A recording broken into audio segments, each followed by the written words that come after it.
What's up, guys? It's Jensen and welcome to another video. So both of the New York Jets and Los Angeles Rams have had underachieving seasons this year, and you had to think that with the Super Bowl appearance last year, the Los Angeles Rams definitely thought that they could win the Super Bowl this year. And with the New York Jets, you'd think that with all the moves they made during the offseason, they definitely had at least a little bit of hope to make the playoffs. But as you can see, both of those teams are out of the playoffs and they underachieved mightily. And both the teams have another thing in common as well. They both had struggling running backs. For the New York Jets, obviously there were high expectations for Le'Veon Bell, who was signed on a 4-year, $52.5 million contract, but he failed to show up this year. Mostly due to the fact that the surrounding pieces on the New York Jets offense weren't really helping him out. And Adam Gase definitely wasn't using Le'Veon Bell to the best of his abilities. So obviously that was an issue. As for the Los Angeles Rams, they obviously were hesitant to use Todd Gurley due to the fact that he had an arthritic knee. And that clearly hurt Jared Goff and the rest of the offense.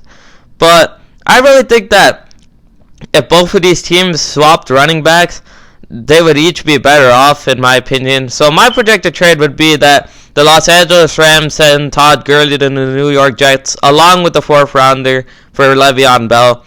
Now, let's start with the Los Angeles Rams. Obviously, they underachieved this season, but if they were able to add Le'Veon Bell, even though it wouldn't be a perfect fit, considering the fact that the Los Angeles Rams like to be a power running team, and Le'Veon Bell seems to be more of a patient type runner, likes to pull off more juke moves and stuff like that. Nevertheless, I think that the fact that Le'Veon Bell, he can be a receiver out of the backfield as well as a good runner, and you combine that with Cooper Kupp, Brandon Cooks, Robert Woods, Tyler Higbee at tight end, along with Gerald Everett, plus Darrell Henderson, the running back, whom I think will have a bigger impact as the second running back in LA next year. You take all of that into account, and even though I think that Jared Goff, he struggles when he's the one who's dependent on to make plays, I think that, especially with Sean McVay, you have to be salivating about the fact that with a guy like Le'Veon Bell, what will Sean McVay do with them? That's certainly interesting. But you take into account all these pieces, and Jared Goff, I think that you could cover up his weaknesses if you have the right amount of pieces around him, the right kind of pieces around him. And that was what the Los Angeles Rams would have in this case. So certainly it makes sense for the Rams, in my opinion. Not to mention, you're shedding a little bit of salary, which for the Rams who spend so much money on their core players, you have to think that that would certainly be helpful. So even though Le'Veon Bell is a little bit older than Todd Gurley, I think that this is worth it for the Rams. And even if Goff struggles, you could definitely put in a backup quarterback and expect him to perform, just based on the fact that there are so many weapons, you can cover up any weaknesses that a quarterback could have. So it makes a lot of sense for the Rams.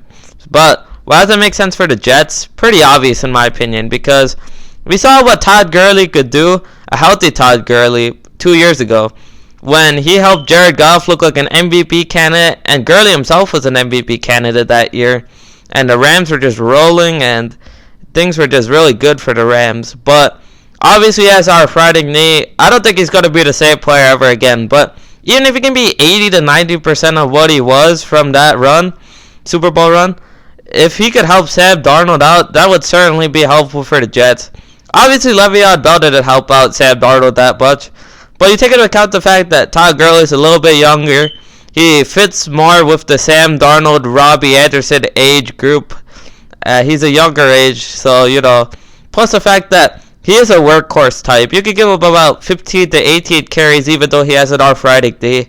And you combine that with around 5 to 10 carries from a second running back like Bilal Powell.